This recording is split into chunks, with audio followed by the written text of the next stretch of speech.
Thank you for joining us for today's feature presentation, the Maricopa Pollinator Pathway, how you can support pollinators in your outdoor living space, presented by Danielle Carlock. Danielle has been gardening in the desert for about 10 years. She founded the Maricopa Native Seed Library in 2020 as a way to distribute free seed to the community and to promote the use of native plants in the landscape, with a special emphasis on supporting pollinators. She just recently launched the Maricopa Pollinator Pathway initiative that certifies pollinator habitat in the Phoenix metro area and helps build interconnected pollinator habitat. She has taught biology at the high school and college level and is currently a library faculty member at Scottsdale Community College. And we're also proud to say that she is the Phoenix chapter of the Arizona Native Plant Society's treasurer. So thank you, Danielle, for being our presenter this evening. We look forward to learning about the Maricopa Pollinator Pathway. Thank you so much, Lisa. Before we get started, I wanted to dedicate this presentation to Pam McMillie, who recently passed away. She was our vice president of the Phoenix chapter. She was becoming a good friend of mine. I was just getting to know her in the last year or two. And not only did she help create the guidelines for the pathway as part of the panel that was working with me, but she also was growing out plants for the pathway and also came to some of our gardening, our events to plant some of the gardens that we were working on. So she's really embedded in this project, even though she's not with us here right now. So I've really, this presentation is really geared to an audience that I make no assumptions about what people may know or may be doing about native plants and gardening, because I never know the audience. In this particular audience, it looks like there's quite a few people who are already into native plant gardening and know a lot about that. But I just want to kind of back up and say, you know, I'm just kind of from that more general perspective, because I just don't know where people are coming from in their practices and things like that.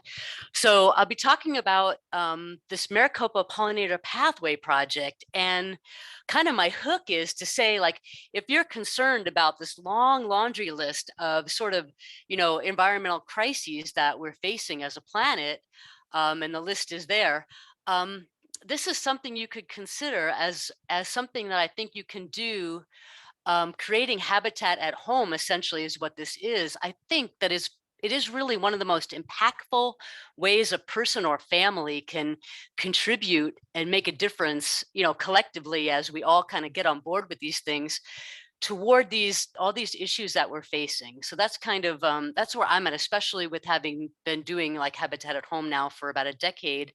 I really feel like it's one of the ways that I can really make an impact on these things we're facing. And I think collectively we can as well. So the Maricopa Pollinator Pathway, it's a free certification program, and it's meant to kind of equip people, no matter whether they're at home or where they work, at their schools, different businesses, parks, things like that, to develop pollinator habitat. And it's really the sort of the objective is to really get anybody and everybody involved. There's no size requirements. You don't have to be a large landowner to contribute, even an apartment and a balcony. And there's a way to contribute to habitat at home and pollinator habitat. So the guidelines that we'll talk about, they were developed for Maricopa County, but they do apply to other counties that are adjacent to us under 3,000 feet. So Gila or Pinal or, you know, I think Yavapai, Yuma County, all of our adjacent counties that are essentially Sonoran Desert. It does apply to those as well. And the plant list we put together applies to those as well. So really how it works is, and tonight we'll talk about the guidelines. So learning about the guidelines, maybe a lot of you are already doing these things already. If not, implement them. And then you can sign up for the free program on our website and get on the map. We have a growing map of habitats around the valley. And there is signage kind of in production. That first slide, it had a picture of what the sign looks like. So that's sort of it in a real nutshell, but I want to go into like some of the whys in a little more depth. Just because I think that background is really important to set up, especially if people aren't familiar with some of these concepts. So first, I've already mentioned this habitat at home idea, and I think that's really the central concept of what this program's about. And there are other habitat at home programs as well that are around regionally and around the country and beyond. And so the idea here is that, and I think a lot of thinkers, people have really, I think this is becoming more, um, I don't know, kind of more of a realization about this. And that idea is that there are so many threats to our wildlands, whether it's wildfire, we have development, urbanization, we have drought, invasive species, and then we have climate change as a threat multiplier of all those threats, really. I think this realization that we need to do more where we live. I think Doug Tallamy has really become a kind of a really the big spokesperson for these ideas, and he has some books that he's published about this. He speaks about this a lot, and a website too, Homegrown National Park, and I think that's actually the name of the website or maybe the main theme of it. And what really is, I think the bottom line is we're saying, that we need to do more where we live because there's just too many threats to our wildlands. They've shrunken, they're fragmented, and they're under a lot of threats. And so the more that we can do where we live, the better. The better for the planet just overall. So really habitat at home is sort of a really a more expansive approach to gardening. Overall these centuries, humans have been involved in a lot of gardening for aesthetics, to have the garden that looks perfectly cultivated, and it has, all these plants maybe not even native, but are, the old English gardens and all these different gardens that people were trying to replicate all around the world in this aesthetic idea. But really it's more about, how do we support the wildlife around us and make gardening about that. So it's really gardening intentionally with native plants and other wildlife friendly practices. And this can be small, it doesn't have to be a large space. And I'm going to talk more about how it can be good for you and your family, community, and wildlife as well. And so that's sort of what this slide is about. I've kind of been thinking, what are all the ways that you can make arguments for the use of native plants and habitat at home to kind of reach lots of different audiences, and I think these 5 points are things to ponder. Some may resonate with one person more than others. Really just depends on people's worldview, where they're coming from, their life experience. But these 5 points, as far as ecological, and we'll be talking about this a lot, native plants, lots of studies show that native plants benefit native wildlife more than non-natives. Not to say that non-natives can't provide some benefits, but there are these long-standing ecological, these relationship, these food webs, these interconnections, coevolution between many of the insects and plants and so on and so forth, that really having native plants in a landscape is much more beneficial, even if you're not talking about, not being out on a national forest or a national park, but even in habitat at home, there's ecological benefits to having these kind of spaces. Then there's economic arguments too. So as you do more gardening with native plants, you're reducing your need for water, which is going to lower your water bill, reducing your need for maintenance, and also costs related to using various chemicals, because our native plants really don't require those kind of inputs. So there's kind of an economic argument there. And you could even go further and say, place in a lot of places, and Arizona is no exception, tourism is important for us. And one of the reasons people come here is they want to see what's unique and special about the Sonoran Desert. And so by us maintaining landscapes that limit invasives and that promote natives, we're really just kind of developing that approach, just more widely across the valley. And then as far as health benefits, a couple of different arguments there. Plants have been shown to have medicinal value. All around the world, there's many different, plants that are used medicinally. We want to continue to conserve those plants because we haven't fully explored all the medicinal uses. And many of our Sonoran Desert plants have medicinal uses. So that's one argument. Also, there's a health argument about when you're out in nature, whether that's, full blown out on the Tonto hiking around, or in the nature, the sort of the replica that you have in your backyard or something like that, your kind of approximation, being out in that kind of environment, it's good for your health. It lowers blood pressure. It increases well-being, mood, things like that. So there's definitely health benefits to gardening and being out in nature that you can enjoy by having habitat at home. And then, in addition, by reducing your use of chemicals in the environment through landscaping with native plants, you're also putting less toxins into the environment. And I think there's moral and spiritual considerations too. If you think about the intrinsic value of these plants and of our wildlife, that they exist, they have intrinsic value beyond any benefit they may provide. They have value in and of themselves, and so they should be conserved. And then, if you look at spiritual traditions, throughout time and space, really, they have all had some value placed on interrelationship between um, species, our relationship with nature. And so I think that that's another piece too to consider. And then as you build these kind of spaces, they become spaces that are wonderful spaces for various spiritual practices. So I think there's some arguments there. And then finally, this idea of aesthetics and sense of place. So goes back to what I was talking about Arizona and tourism. Well, a lot of us, we lament, when we go to different places in our country, we say, oh, it all looks the same. There's all these same big box stores and the same restaurants. And so everything's starting to look the same. The houses all look the same. But what gives us our sense of place is the Sonoran Desert. And so I think, that idea of helping to preserve that sense of place, by having when people move to the valley, they see more and more native plants. It gives more of a sense of place than a lot of non-native plants. And again, these native gardens are beautiful. I mean, that's a picture there of a native hibiscus, and it's a beautiful plant. It's diminutive, and the flowers, you have to really look at them close up to enjoy them. But there's so much aesthetic value and beauty, I think, in the Sonoran Desert. So just wanted to give a little bit more background on that. And then now we're going to look at pollinators, because I've been talking about, we're talking about developing pollinator habitat. So why are pollinators important? So many plants that are grown around the world rely on pollinators that transfer pollen between plants for the sexual reproduction of plants.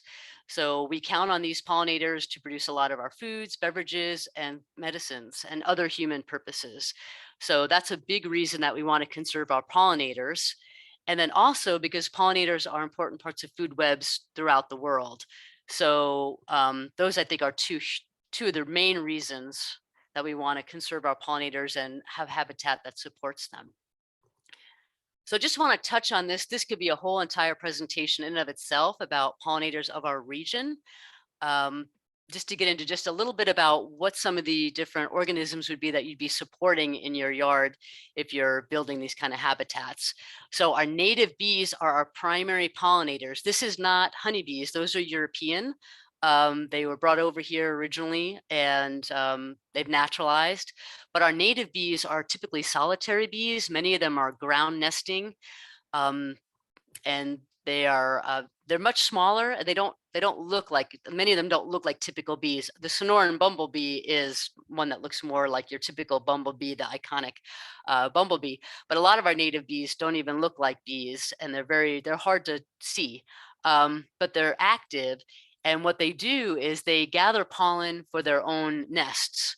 And so they're actually actively, whereas some of our other pollinators are sort of accidentally gathering pollen, our native bees are actually seeking it out for their nests. And so as they move from flower to flower, they're gathering pollen, and they're allowing those plants to get pollinated and be able to reproduce.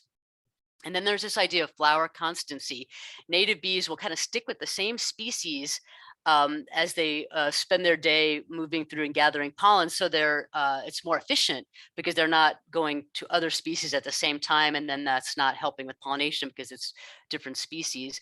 And then they're also known to forage longer and in more inclement weather than honeybees. So they'll be out there, they're real powerhouses. So they are our primary pollinators. We also have, surprisingly, and I didn't know a lot about this until I got into reading about it, but beetles, flies, and wasps are also pollinators here in the Sonoran Desert.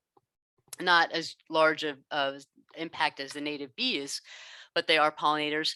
And then, of course, the much loved butterflies and the lesser known and maybe appreciated moths are pollinators as well. And then hummingbirds and some types of bats. So these are the types of animals that you'd be supporting in your environment. And what's really good about building pollinator habitat is if you build pollinator habitat, it supports all other wildlife. And specifically, if you focus on native bees, you're really, what you do for native bees is good for all other wildlife, essentially. And we'll be talking about that as we get into these guidelines. So now I'm going to kind of get into the actual pollinator pathway, and there's 3 different levels that you can participate at. There's an entry level. That's what I'm going to spend the most time on today because I don't know where people are coming from as far as their experience, but there's other levels as well. And so the entry level is really targeted to people that might be new to Arizona and the Southwest and gardening in the desert, or new to gardening at all, or new to pollinator gardening, or have a small space or limited time and resources, because it doesn't require a whole lot to get started on entry level. There's 2 other levels, core and comprehensive, that add a whole bunch of other practices and more plants into the mix. So those are a little bit more demanding, and you can start at the kind of the contributing level and work your way up, or just stay at the contributing level. And that's a link to the website. So what I'm going to do now is go through the about 7 or 8 different specific guidelines that you would need to complete in order to certify your habitat. Even if you chose not to certify your habitat, I think these are all pretty good practices. So we'll talk about those. These were developed by a panel. I recruited folks from around the valley that were experts in different aspects of pollinator biology or native plants, and they worked on these guidelines for, it took us about a month or 2 to go through and kind of develop these as a group. So they do have some authority, and I will have the list of the folks that helped me develop these at the end. So we'll be talking about them. They're roughly in 3 different categories. If you see on the left-hand side under component, the physical components, so the abiotic things, the cultural practices, what you actually do as the gardener, and then the plantings, what type of plantings do you have? So those are the 3 main things. I'm going to go down one slide per guideline and talk about those. So I realized I didn't stop for questions. I'm going to kind of, if people have questions, go ahead and put them in the chat. I'm going to work through the guidelines and then we'll stop and talk a bit. But Yeah, we don't have any questions yet. Okay. Okay, great. But feel free to put any in because I kind of got really in the moment and I forgot to mention that. So let's talk about guideline 1. This has to do with sunlight.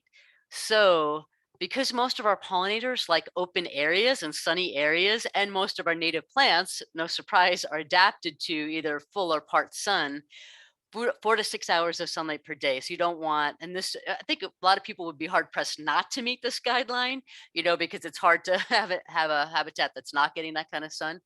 But that basically is, kind of a consideration. Couple other things about if you're going to garden in containers, it's probably better to situate them, especially in the summer, where they're going to get morning sun and afternoon shade because the sun is so harsh here in the summer. And be prepared for a lot of watering because plants, I think they dry out more in the containers. I have more trouble with containers than I do in the ground. If you're going to plant in the ground, we're just moving out of that best window. September and October is ideal, but I've put things in all the way through in the wintertime as well. It's just the longer you wait, the closer the summer is getting, and the less time the plants have to adjust, to getting established before the summertime. And the warmth of the soil is still in play right now, which we'll be losing. So that's our first guideline. The second guideline really has to do with our native bees. So it has to do with not disturbing your soil unless you're planting, because many of our native bees are ground nesters, so you don't want to disturb their habitat. Also, the more you disturb your soil, the more invasives you're going to get. And I've seen this is really obvious when I've seen people disturb soil, how they really battle with invasives. So those are some of the reasons that you wouldn't want to disturb the soil. Also, there's really no reason to be adding lots of amendments where you'd be disturbing the soil. So that's a guideline that I think is pretty easy to implement. The third one is probably the biggest ask in the pollinator pathway, and the panel, we spent a lot of time on this and talking about this, and we decided to go all in and say, you know what, if you are wanting to do a pollinator garden, not to use any pesticides in your garden. And so, and that means insecticides, herbicides, or fungicides in the garden space, with a couple of exceptions. And so I think we kind of landed on it. Actually, Pam, I think, was somebody that really kind of said, you know, if we're going to ask people to do pollinator gardening, this is really, we really have to ask them to do this piece. I really thank her for having the force to, you know, to kind of stand her ground on that, because we were vacillating back and forth on this a bit. But, you know, really the idea is these chemicals are harmful. They harm our insects, which most of our pollinators are insects. So we have that piece. There's also a growing body of evidence that even herbicides and fungicides are harmful to pollinators. And we're just adding more and more into the soil, you know, more and more contaminants into the soil. We do have a couple of exceptions. So borate active ingredients, this would be like for dealing with the red ants or soapy water, except for not putting those on larval host plants, which we'll talk about. And the other thing is, it's okay if you want to, if you need to spray maybe out around the foundation of your home, but not to spray into your garden. And ideally, it would be good if, you know, that was limited, and if that was done at times when pollinators aren't active. And there's a whole lot we can talk about around surrounding that. But it's really about not spraying into the garden. You know, I was surprised. I had a pest control company that used to come to spray for scorpions and things like that. And I thought they were just spraying around the foundation of the home, but they were spraying all into my plants. And so I stopped using them because I realized what was happening, and there was no reason to be having them spray out into the garden for that. I just needed the foundation treated. So that's sort of what the ask there. Also, you have to think about, well, where are my plants coming, and could they be already have been treated? So there's a couple things you can do. You can ask at the nursery if the plants are USDA certified organic, or the seeds. A lot of times they'll say they don't know. They'll say, we don't know. These plants come from somewhere else. We don't know anything about them. And so you might want to think about shopping elsewhere. You can grow your plants from seed. The Maricopa Native Seed Library has seeds. They have not been coated with pesticides. A lot of seeds that you buy from commercial seed companies can be coated with pesticides, and then the entire plant that grows from that seed, leaves, you know, fruits, everything is contaminated with pesticides. So this one is probably the biggest ask, as far as you know, asking people not to use any pesticides of any type. And there's some more information on the website about this. So another guideline, be accepting of plant damage that's going to be caused by the target pollinators, because this is the whole point of putting some of these plants in. So butterflies and moths, they lay their eggs on certain plants that we call their host plants. Now, for some butterflies and moths, it's a very specific plant or like genera of plants. And then in with others, it's more, they have a little bit more cosmopolitan, they're not as picky, but there's usually just a range of plants. So for each particular butterfly or moth species, you can usually look up, you know, what plants are their host plants. And I have a chart on the plant list that goes through for all the ones that I was able to find information for, what their host plants are. So basically what you're doing here is you're allowing these butterflies and moths to reproduce in your yard, because if they can't lay their eggs, then all they can do in your yard then is obtain some nectar or pollen and move on. They can't reproduce there. So this is a really important piece. And so because of the fact that the plants, the larvae, which, like, here's an example of a monarch caterpillar on the slide, they're going to eat down the plant in order to continue to grow, go through, gather enough energy to go through metamorphosis and become a butterfly or moth. So the damage is just, you know, it's part and parcel of it.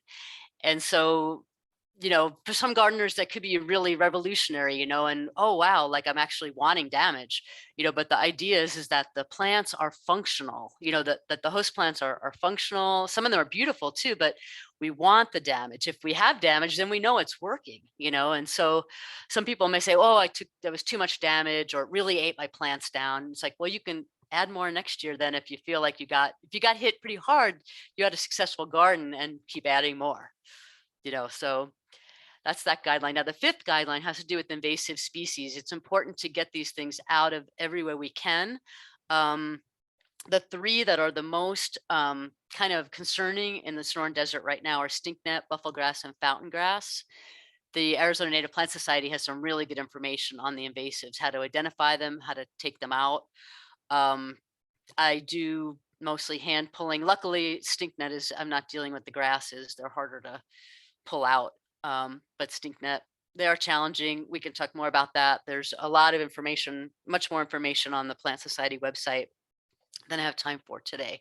But basically what these invasive species are doing, two problems is they outcompete a lot of our natives. And then they're also, they burn hot, they constitute a big fire danger. And a lot of these plants have been responsible, or at least contributing to the fires that we've been experiencing. So it's really important to identify them and get them out everywhere we can. So the sixth one is probably the one that is most exciting to people because it has to do with the flowering plants. And so the idea here is that we want to have pollen or nectar we want to have a constant source of pollen or nectar. So we want to have a constant source of blooming plants that provide pollen or nectar.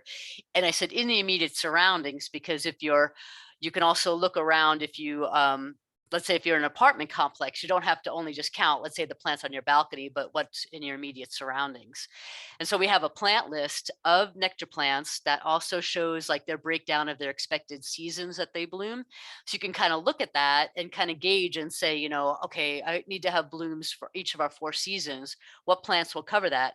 And you can actually, with only a handful of plants, 3 or 5 plants, you can get a year-round bloom. Because some of them are just they're blooming many, many months a year.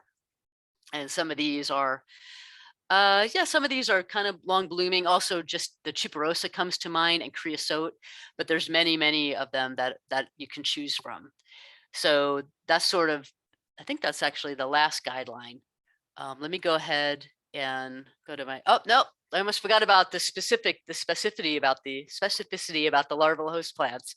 And that is because of the situation with monarchs and their decline, we decided to put in that everyone in the pathway should have the desert or rush milkweed, which is our native milkweed to our area, that the monarchs and the queens will use to lay their eggs. And so that is actually a guideline as well. So that's the only plant that's actually required specifically in the whole habitat guidelines, is to have this particular plant. So now I've covered a lot of ground, and I apologize for not stopping sooner, but here in this slide, I'm just reviewing kind of the habitat guidelines I went over. Those are the levels for contributing. That's what it would take to create a habitat that would be certified by the Pollinator Pathway and be added to the map. There's, like I said, there's 2 other levels that ask for other practices as well. But at this point, I'm going to kind of stop for questions. I think that's the bulk of the presentation. I think I have some miscellaneous things that come after this, but I'll go ahead and stop and see where the questions are. Okay, great. Yes, we have had a few come in. One question was if number one, if there's a way to get a copy of the slides, or if this information is posted somewhere else. So I just want to remind the audience that we will post this recording to the Native Plant Society's YouTube channel. So that is one way to see it. Not that I want to make people force them to watch a video again to see the slides, but I did put a comment in there about the Native Seed Library's website where the guidelines are. But do you think that these slides would be posted to the Native Seed Library site, or would you like us to post them somewhere via the Native Plant Society so they can be accessed? Yeah, that's a good question. I think I should probably put the slides up as well, maybe as a separate there's a section on education. So yes, I will post them. If people want to know, whatever's the best way to get that link out, just let me know, Lisa. Okay, so the Maricopa Native Seed Library website, that's Yeah. where eventually people can look. Okay, great. Yes. Yes. All right. And then we did have some comments. I'll wait on those. There was another, at least one more question. Yes. So you mentioned, like that milkweed is a must-have plant, and then there's Mhm. obviously lots of recommended plants. So, question is are there any plants in the garden that are deal breakers? So Mm. basically, plants you definitely should not have. The invasive Obviously, plants. besides the three invasives. Yeah, the invasives. So the way that if you go to look at the form, there's a Google form that you fill out for the habitat guidelines, and it's based on that plant list that I had linked back a couple of slides back. The plant list is pretty extensive.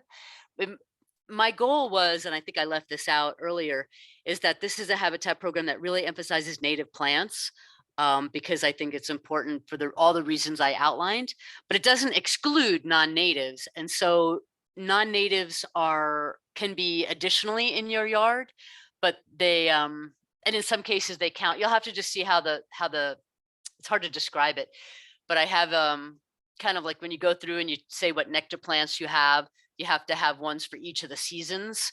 And then there's a where you can add an other in. So I'm not excluding non-natives, but I'm trying to emphasize and steer people toward the natives. But you can have non-natives. But my preference would be if you have non-natives, no, don't take them out, but start adding and adding and adding as many natives as you can handle in your yard, as you go through in time, with time, just because of the value of them. But not for people to start wholesale, removing everything that they have either. A lot of people have a lot of non-natives, and that's just the reality of it. I've seen a lot of people's yards because I was doing some consultations, and we have a lot of non-natives out there, but some of them are better than others. And if you add the natives in, I think that's really where you want to go with that. Great, thank you. And so there is another question about the milkweeds. Do other Arizona native milkweed species like Asclepias angustifolia replace the requirement for Asclepias subulata, or they're just awesome to have? And I remember this is a topic that we did discuss a lot in the subject matter expert committee, and I Yep. have specific thoughts on this. So I'd love to hear your answer to this.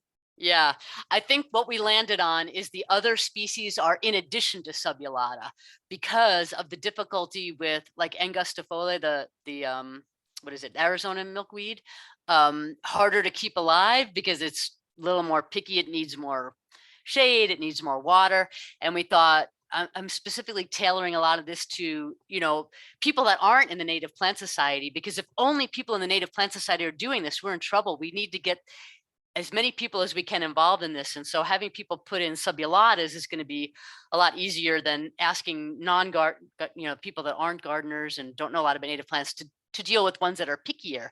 So the other milkweeds are in addition to, but they don't substitute for subulata because we thought that was the one that was really the most critical to have. Okay, great. And then there was a comment, but there is a question in there too, which I'll address now. We can maybe get to the comment after you're done with your presentation. We just move to open Q&A. So where can people get the seeds from the Maricopa Native Seed Library? I'm not sure if you mentioned the locations, but if you had, if you can again say the college's specific locations where people can access those. Yep, I think there's a slide coming up. I don't remember if it's the very next slide or not, but I will definitely talk about that in just a few minutes. Okay, great. And that is Yeah. all for the questions right now. We have some comments, which I'll go back to later. But yeah, you can keep going. Okay. Yeah, I don't remember what the next slide is, so we'll see. Oh, my screen froze here. Oh, good. This is my chance to thank all and give credit to all the people that participated in the subject panel, the experts, including Pam McMillie, who I mentioned. This group really, I think, spent a lot of time really, trying, and we met in smaller groups and had a lot of discussions by email as well. I think the group really really had a lot of things to hash out that were challenging. So I really appreciate that group for doing that.